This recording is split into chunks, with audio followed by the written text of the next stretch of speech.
last fall, oh, that video ended, but I was talking about the biofield tuning and the mother side of the bioplasma information being on the left.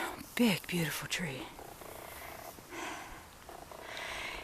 And that when I was 7 years old, I was riding a Hot Wheels, catching rain in my mouth, and I caught my eye on the mechanism for the forward drive under this big truck, and it cut my eye open, and it bled a lot. They took me to the hospital, had to cut it back open to stitch it properly. I had a scar for life. And I just said, oh, I was in a bar fight or whatever.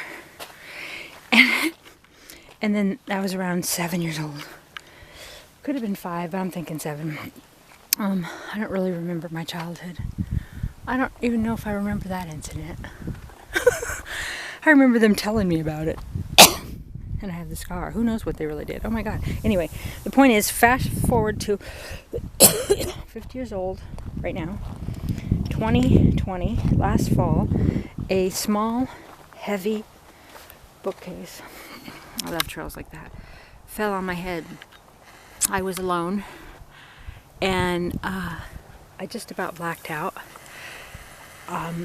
It was bleeding. There was blood all over my shirt. I had to, and living in a car, so I had to get everything done that I needed to do where I was at my new church building, and get myself to the hospital. And I had to stop by my storage unit because I live in my car, and so I had to get things out of the car that I had been moving, that I hadn't, because I knew that once I went to the hospital I'd need a place to lay down, and I didn't know how bad it would get and how if I'd black out. And anyway, so I went to the storage unit. There were some people, I asked them to help me unload. They said no, they were too scared of me. They're like, go to the hospital. I'm like, oh fucking thanks. So I'm bleeding out, right? There's blood all over the car, there's blood all over everything. I mean, I have the compress on it now. If it had been much worse, I probably would have went straight to the hospital. But in order to get through it, I needed to have the place to lay down after. So I, got myself to the hospital. I just love that. And they stitched it up. And I had a concussion. And the next month was incredible burnouts, and two, just very vulnerable. I was alone and drove myself, and didn't really have anybody to count on. And another beautiful tree. I stopped, my moving into my church and doing all that for a few weeks. Well, kind of I did it, but on and off. Just bad, sick stomach. And then I remembered that to take an antacid for that because there's internal bleeding. And anyway, and then it was let up. And now, over the last couple months, the scar is it's like brighter or something. Anyway, this is all on the left side. This is the body, right? So body is now. Energy field is past. And so, to do the energy field healing, I'm going to be recruiting some people to do healing shares, because I can't get out 6 feet from my body. Well, I can do myself in long distance healing, definitely. How, like, I imagine people, and I do long distance healing with energy healing and thought and all kinds of things, and so now we're doing that with the tuning forks too. And so, holy crap, look where I'm at. This is so beautiful. So I'm going to do that with myself too. Imagine myself on the healing table and do tuning fork healings on myself. Remove these traumas. You'd think that, oh come on, that's crap. It's in your field. It would just go away. It doesn't just sit there. Why does someone have to actually move it? But it's an electrical current. It has to be shifted for the body to readjust. Holy wow, right? And then that goes all the way down there and around, and eventually to that place where we call East Beach that I did my walks before. I think in the same channel.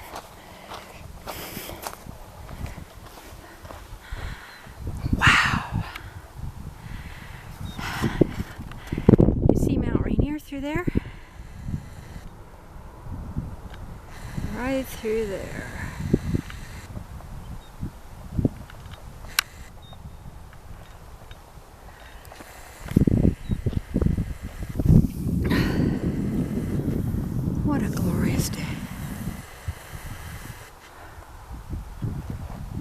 birds walking all over.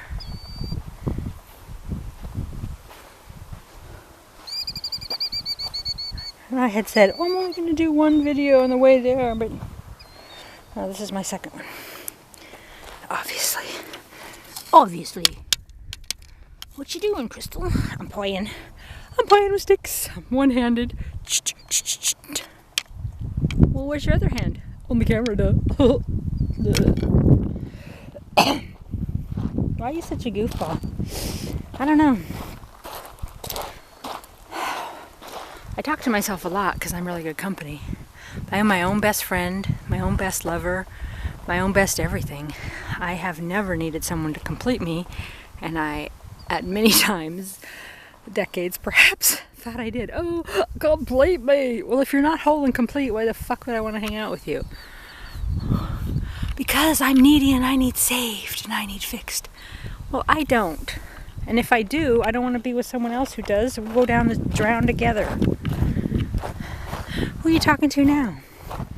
Look, I think you know who I'm talking to. Myself. Hello. Ooh, very, very pretty. Very, very pretty.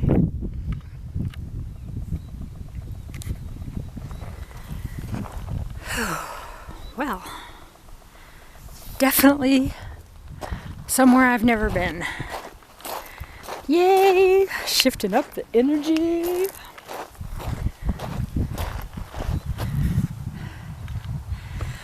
I love stuff like that. You know, the color sand and then gravel and then green and then a burnt log.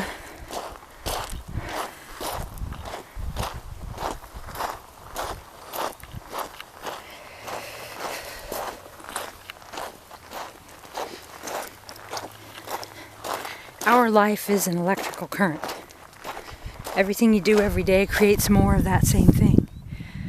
In order to make changes in your life, you have to have the courage to do something different every day. Have different thoughts. Sometimes you have to force new thoughts, because the old ones have a groove. They have an electrical current. Like they say, when you hold on to an electrical current, you can't let go. Look, it's like a rock cashew. Well, that's the same with certain thought patterns. You have to just keep trying, keep forcing yourself to the new thoughts until Stella gets her groove back.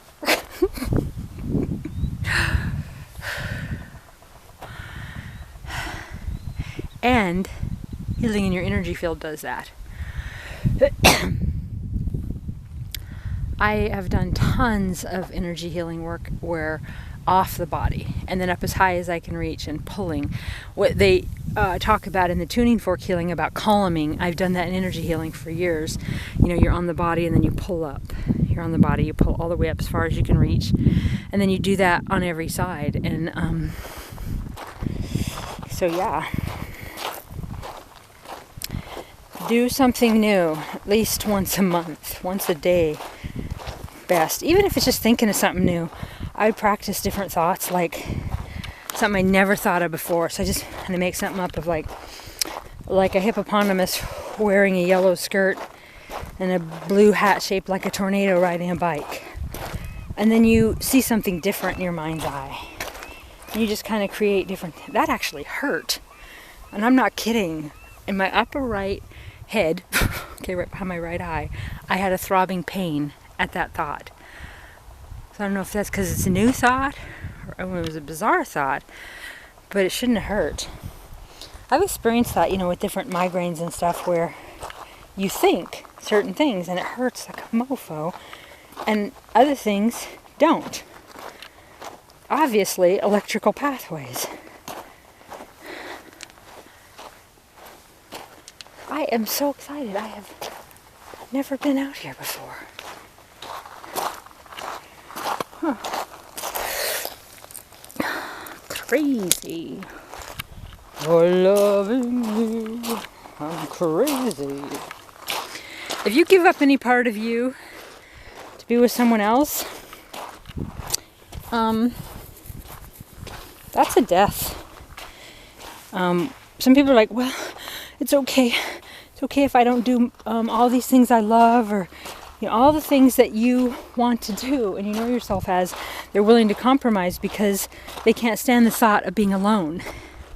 They can't stand the thought of, why is that car down there? Yeah, so they can't stand the thought of being alone.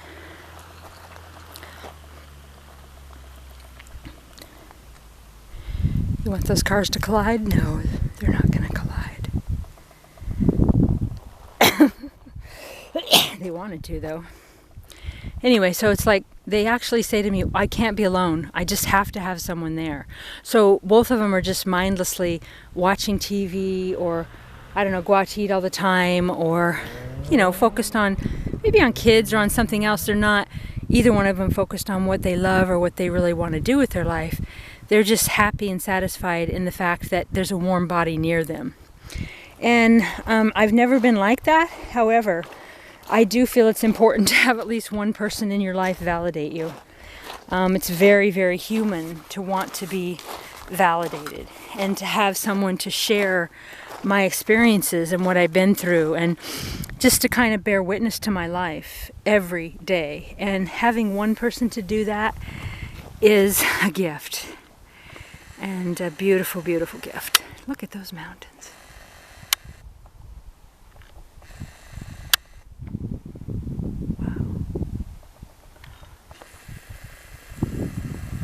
Hear that splash? Some sort of a Loch Ness.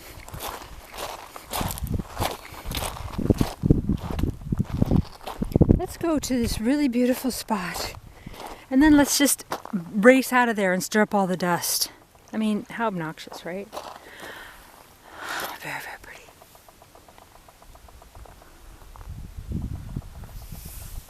So, folks, new thoughts, new patterns, new frequencies. Every thought creates a frequency. Every action creates a frequency. Every non-action creates or deepens a frequency.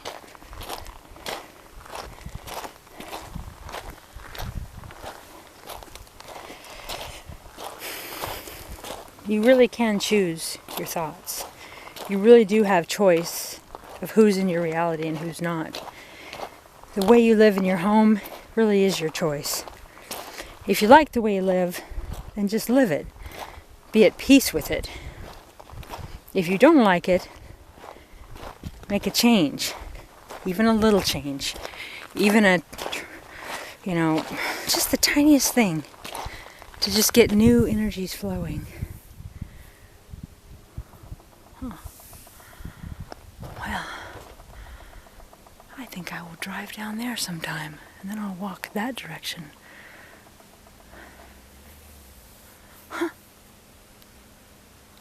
What a beautiful day. What a beautiful day. And for the last half hour, my battery light's been blinking. Isn't it beautiful? What say you? You say this is beautiful, I say it's beautiful too. Me and you think a lot alike. I know, right now you are me because it's the camera. My inner voice is always like, but you are me. And I'm like, no, I'm not. I'm like, why did you do that? See that fish jump? Me neither, but I heard it. People are watching me. They're like, oh my gosh, there's a two-legged. Wonder if they thought I was a heron. Here's a good one. Here's a good one, huh? I'm a heron. It's a good one. Oof. I guess every car's got to do that. Maybe that hill's just hard to get it up. Get it out. Get up the hill. Dang it. Okay. Well then. So yeah, it's some sort of little park and a restroom. It is tempting. It is tempting.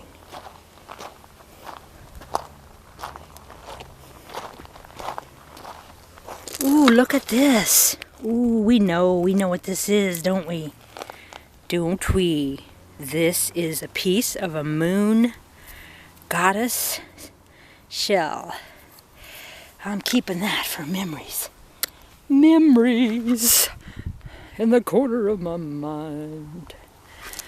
Okay. Nope, no backpack, no bag, no pockets. Sharp edges. Well, okay. Let's see.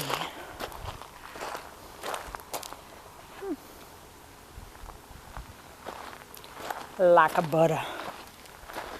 Sometimes. Well, let's not talk about